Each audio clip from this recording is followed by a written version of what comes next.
Welcome to episode 63 of Sharing Life Lessons. This is season 7. We are one spirit, one soul, and together we are creating a library of stories and life lessons. I am your host Hamidah, and I want to bring you stories because stories matter, stories inspire, stories teach, and stories heal.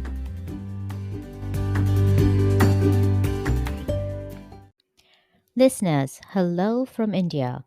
Welcome to my new status for the next month. As I told you in episode 60, my 84-year-old mom is not keeping very well.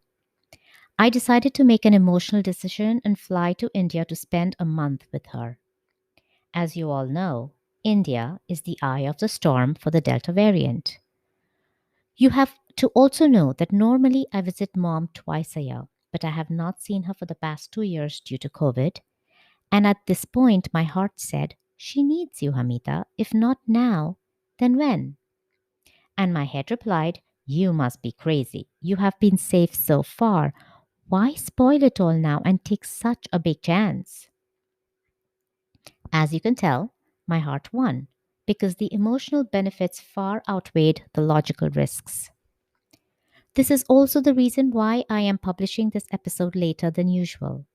I landed in India today and got consumed with meeting my family after so very long. After meeting them, talking to them, and feeling the sheer joy of being with my dear mom, siblings, dear spouses, niece and nephews, my heart said to me again, I told you so. And thus, I ask from my listeners for positive thoughts and prayers for mom's health and for my safety while I am with her. The next 3 episodes will be published from India. We started the ritual of beginning every episode with a good thought from episode number 60, based on my mom's teachings to us. And I feel delighted to start this episode with the following good thought in her physical presence. This quote is by Leonard Peltier. He says, I don't know how to save the world. I don't have the answers or the answer. I hold no secret knowledge as to how to fix the mistakes of generations past and present. I only know that without compassion and respect for all of Earth's inhabitants, none of us will survive, nor will we deserve to. Our guest for today is a coach and facilitator who guides growth minded businesses, schools, and people through the change our world demands. Her story also entails travels to faraway places where she traveled to with compassion. Let's listen about it from her. Everyone, let's welcome Susan Lambert. Susan, welcome to Sharing Life Lessons. Thank you so much for generously agreeing to being a guest on the show. Thank you for having me and for inviting me. Absolutely. Susan, can you start us off by telling us something about yourself, please? Yes, and I love that question because I've done a lot of facilitating of different groups, and often that's an icebreaker question. What is something that nobody knows about you in this room? And one thing that I often say in those circles is I have 65 first cousins. Wow. Okay. I'm going to top that a bit. Oh yeah, tell me. Yes, my mom has 121 first cousins. Oh my and they're not from different dads and moms. It's the same grandparents who have, yes. I think, 21 children. Isn't or 19 children, of which they had 121 offsprings. That's incredible. Oh, I love it. I love it. Well, and so often, so when I'm in circles of students from the US, they'll say, 65 first cousins? I've got 2. And then I'll go to Central America and they'll say, yeah, so 65, big deal. I couldn't even count. I've got hundreds. So I love that you say that. Yes. And they're from Burmese origin. Yeah, I always get tickled by that fun fact. So thank you for starting us off on that. Well, you're welcome. And I think I was reflecting on this recently, actually, being that it was the 4th of July, and this is the weekend that my dad's side of the family, so there were 13 siblings, that they all get together, and then it's a small gathering if 80 people show. And I was reflecting on family, and I think I think the connection between what I do now and that fact I just shared with you is that I've always been surrounded by people, and I've always been fascinated by people and their stories, much like you. So you asked, tell us about yourself, and what I am constantly privileged to get to do is be amongst people, and amongst people that are going through transitions, amongst people in different cultures, and even in different sectors, from businesses to schools to entrepreneurs. And so my background is really global education. I chose to learn Spanish so I could be around more people and listen to more stories, and ended up teaching Spanish and ended up traveling the world, and again was able to listen to more and more stories. And now that has manifested in the work I do in businesses, in schools, and with entrepreneurs, to really get to facilitate groups as they come together, as they come out of a global pandemic, as they learn how to shift and change, as all people and all entities do. So that's a big part of my work now. And I do think part of the reason why I love my work is that I love people, and I've always been surrounded by so many of them. That makes two of us. If you ask me my one passion, I'd say people as well. Yeah, me so too. Very happy to meet you. Likewise. So this is for the listeners. Susan, what is it that you're going to give them? Some kind of a link to your business? Yeah, so you can go to my website, and it's susanklambert.com. And on there, you can find coaching services, consulting services. I'm happy to offer our listeners 15% off on any of the services that you see there on the website. And then I'm also at Susan K. Lambert on Instagram and Facebook. And my email is susan@susanklambert.com. So it's all pretty easy. And listeners, you don't have to write all of this down because I will do it for you. It will be in the show notes. The discount coupon code will also be in the show notes for the 15%. So thank you for that, Susan. And with that, on to your story. Please tell us your story. Wonderful. Well, I gave you, I think, a little bit of a preview in the introduction. And again, I love the prompt, tell us your story, because I think we can answer it in so many different ways. We all have many, many stories. If someone is listening that has heard me before, they've likely heard the story that I'd love to share with you, but it is one of my favorites. And it starts when I was about 10 years old. So I grew up in Vermont. And when I was 10 years old, and I have two big brothers, so they are 6 and 8 years older than me.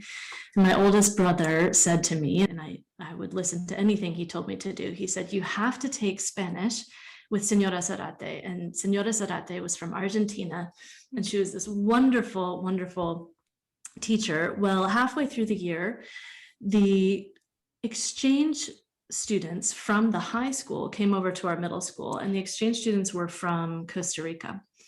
And I remember this day. I could tell you the outfit I was wearing. I could tell you the songs we listened to, and we danced, we sang, we learned about their culture. And I was 10, and I knew on that day that I wanted to travel to Costa Rica when I got to high school. So I did. I traveled to Costa Rica for 3 weeks as a 15-year-old, and that was really the first time I had left the country that I had experienced what it's like to be in another culture. And I remember on the way back from that experience, this is a second day that I remember very vividly, just feeling this overwhelm of sadness, knowing that I would never be able to share what I experienced fully with other people, feeling that in my home in Vermont, I didn't have the world that I wanted to experience right there. So it was sadness, but also excitement about what was next. So really, it was that day that I decided when I went to college, I would live in Spain. And I did. I spent a year in Spain, and it just so happened that I got enough credits to become a Spanish major, and didn't study education, but I ended up teaching high school Spanish for nearly a decade. And again, the point of teaching language was to be a vehicle for students to access more stories. So we would go on field trips and visit the Latino community. By this point, I was in Colorado, and I loved it. While I was teaching Spanish, I was simultaneously traveling abroad with a company that I guided trips for. So students and educators would come to these small rural communities all over the world, and I got to guide these experiences. I was also at this time in my life working with an organization in Nicaragua called the Casa Materna. And it was an organization for at-risk pregnant women to come to the city, Matagalpa, either a few days or even a few months before they were to give birth to have access to healthcare. So in 2012, I was fortunate to be able to bring my students as a guide to Nicaragua. And it was an incredible experience to really bring so many of my worlds together so that they could experience the culture and the people and the maternal home. And in fact, I'll tell you two little anecdotes that align with that part of my life. One of which is, after returning from Nicaragua, 4 of 5 of those students, all of whom were seniors in high school, received awards for the work that they had done there. So there we were in Wheat Ridge, Colorado, and these students received awards for the work that they had done in Matagalpa, Nicaragua. And you can imagine, as a teacher, that was the proudest moment. What kind of work did they do for which they got this award? Yeah, and so that actually is a great segue, your question, to my next little anecdote, which happens to be really the philosophy by which I live my life. And that is, when I first went to Nicaragua, and I will remember your question, when I first went to Nicaragua, and I went for about 10 years, maybe visiting 2 or 3 times a year, becoming a liaison of this organization, we would, every morning we'd go on walks with the women, and mind you, they've got these big bellies and they're just wearing flip-flops, and we would walk up this hill and we'd talk as we walked, and we'd talk about their lives and their farms and their families, and we'd get to the top and we'd do stretches and overlook the city, and we'd come back, and I really learned from them about their lives and about how to live in a different way. And I asked the founder of the organization, who is also a dear friend of mine, I asked her, I said, what am I actually doing here? Because when I was traveling, people kept saying, Susan, you're doing such great work. You're at this maternal home, and oh my goodness, you're giving so much. And it never resonated with me because I was really receiving so much more than I was giving. And I asked her this question. I said, what am I actually doing here? And she said, Susan, and I always, when I tell this story, I always say it twice, but she said, Susan, the most important thing you could ever do for us is walk with us. Very nice. The most important thing you could ever do for us is walk with us. So that philosophy of accompaniment ended up being really the foundation by which I try and do all of my work, whether it's working with a big company or with students or teachers or entrepreneurs. And so to answer your question, what did the students do? Well, they walked with the women. We really walked with the women every day. They were part of a conversation where they heard that the ultrasound machine had broken. And they came back to the high school and they said, wait a minute, we can raise that $1,000 for the ultrasound machine. But it was because they were listening. It wasn't because they were trying to do for, it was because they were trying to and were effectively walking with. Do you have any story about any particular woman over there that really you can't forget? Yeah. Well, I'll tell you, I love just kind of responding by what pops into my mind first. And the first woman that popped into my mind, her name was Gloria. And the reason she popped into my mind is because I won't remember the year, but I would say maybe 8 years ago, my mom came to visit Nicaragua for the first time with my aunt and with a dear friend of ours. And my mom and Gloria befriended one another. And so I have this really powerful, poignant vision of my mom walking with one of the mothers, hand in hand. Aww. And it almost makes me emotional. And so to see my mother with the mothers of Nicaragua was really, really special. And Gloria had this effusive grin and spirit. And she just had one of those really kind hearts. And she and my mom, they didn't speak the same language. They didn't speak the same language, but they could walk together and walk alongside one another. They could draw pictures together. They could laugh together, which I think is such a testament to humanity that we don't even need these words that we use sometimes. Yeah, the arts, the music, there is so much common language between us than just the languages. Exactly.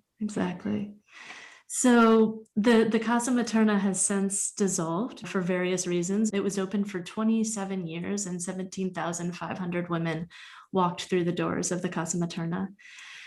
And there were various reasons that it closed, one of which was governmental, and that could be an entire hour-long podcast. And the other one is that our numbers actually did start to go down, which in an organization like that, that's what you want. So it dissolved, I think, 2018. And by then I had already left teaching. I decided to leave teaching to start a travel company. So I did. It's called A Way to Be. And as you can imagine, during COVID, that took a the back burner. And she will wake up again pretty soon, but led trips. Amen to that. Yes, but led trips to various countries, meaningful travel experiences for adults and families. And as I was building my travel company, people kept asking me to do training and consulting work and facilitation and coaching. And so I really built my current business around what people asked me to do, which has been so much fun. So I live now in Chattanooga, Tennessee with my husband, and the story continues. Wonderful. Thank you so much for sharing that story with us. I don't know how coincidental it is, but more recently, many of the guests that I have started telling me that they knew exactly what they wanted to do or needed to do at a very young age. So the fact that you knew at 10 and that's what you put out there and that's what you got back is amazing. That's a full circle and a good story in itself. Thank you for that. What I want to ask you is, with all this travel and with all this service that you've done, what are the life lessons that you've learned? I think the biggest one that I already mentioned is certainly accompaniment. And even when I worked with this educational organization for about a decade, there were service elements of these trips that we went on. And I would always say, and I want to be a little careful here because I know often people travel in the name of service out of the kindness of their hearts. So this is not a criticism of intent. However, I have seen so much detriment done in rural communities around the world when the mentality is we are going to do for because you are less than. And so I think this value of accompaniment and relationship building is paramount. If we can build relationships first and foremost with ourselves, and then with those that we surround ourselves with, we can listen better, we can have better conversations, and we can come up with more innovative and sustainable solutions. So accompaniment is number one. I just want to step back. And I know you said that, but I want to reemphasize that you don't even have to travel anywhere to provide accompaniment. There is so much needed here in itself, and especially now due to COVID. I guess just looking around and seeing whose hand can I hold and who can I uplift? Absolutely. And what I always said when, you're absolutely right, when facilitating international travel experiences, what I always said and what I always hoped for is that the people I was with would have these really profound, life-altering experiences that would really peel back layers, and that the experiences they had allowed them to go home and see that those same global issues are right in their backyard, and to do something at home. Travel is one of many ways to engage, to peel back the layers of ourselves, to discover what we can do to uplift one another, as you say. Sure. Yep. Give us more. That's a great life lesson. Tell us more. Well, another one that I always love to remember, and it's a bit selfish because I need it all the time. I start every session I facilitate, I start with breath and I start with quiet. So even as you and I were transitioning from not recording to recording, I just took a deep breath and then we began, because there is so much power in that space in between, and the answers that we have within. So that's a life lesson that I think I will continue to unlearn, forget, relearn, but always try to remember to teach, because it helps all of us to pause, I believe, and be more in our center and less in our ego. I love that. I didn't even notice that you did that, but you did that. So it was very internal for you. And I guess when you go out to corporations, you know how all of them are so charged up with so many things that they have to do and the stress that comes with it. Yeah. I guess that just getting centered for those 2 seconds can mean so much. It's amazing. I've been in front of hundreds of people, this crowded rooms of people, and how the energy shifts. And some people are very uncomfortable with it, and that's okay. But how the energy in a room can shift just when you give a little space. And really what you're doing in that space is you're honoring yourself, you're honoring all of the stories that you carry with you, and then you're transitioning into whatever the next thing is. And so I think certainly in our culture, certainly in my life, I can move really fast. And so when I can remember to breathe and when I can prompt others to do so, there's so many life lessons in those brief pauses. Yeah. And in fact, I was telling somebody this story recently, but it was a number of years ago. I was with a colleague, and this was one of those hundreds of people in a crowded room, which sounds funny now that we've been through COVID. I can't quite picture that. But there were, probably 200 people. And I think we were even in a cafeteria. So a very kind of echoey room. And my colleague started the day. It was an all-day training we were going to do together. And so as my colleague is introducing the day-long training, I'm hearing conversations all over the room. There are people talking, there are people getting up to get coffee. It's just it's kind of chaotic. And I was up to talk next. And so as I was noticing this, I said to myself, okay, I'm going to try this. And this was actually the day that I decided I'm always going to do this in a training. I'm going to try this. So it was my turn to speak. I invited everybody for 30 seconds to just get quiet. And this room of 200 people stopped moving, stopped having conversations. So if you are a public speaker or a facilitator or a trainer, this is also a trick, because it puts you in the zone as well. But it allowed everybody else to say, okay, that part of my day, the part where I left home and got my kids to school and made breakfast and sent an email, that all of those things, that's before, this is now, and this is what we're about to do. So that was the day that I said, okay, I'm going to do this every time I'm in front of a group of people. Nice. And finally, I want to ask you, is there a final message that you would like to give to the listeners? Anything that I've forgotten to ask you? Any final things you want to leave the listeners with?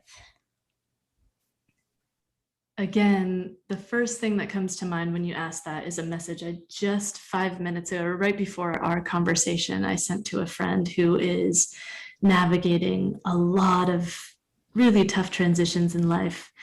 And I sent her a message and I said, remember, you have all of the answers you need inside of you. Just be patient. And sometimes it helps to have a guide to help you discover what those answers are. But I think, and this is a bit of a projection, but I think there's a lot of striving in our world, and certainly I can strive from time to time. But when we can get centered, take a breath, walk with ourselves and those around us, the answers that we're searching for in our transitions are already there. We just have to be patient. That is such a beautiful concluding message. Susan, thank you so much for being on the show. It was really nice talking to you. Thank you for having me. Listeners, I hope you enjoyed this dialogue with Susan as much as I enjoyed having it. As always, here are my key takeaways from this discussion. 1. We are all connected and can learn from each other.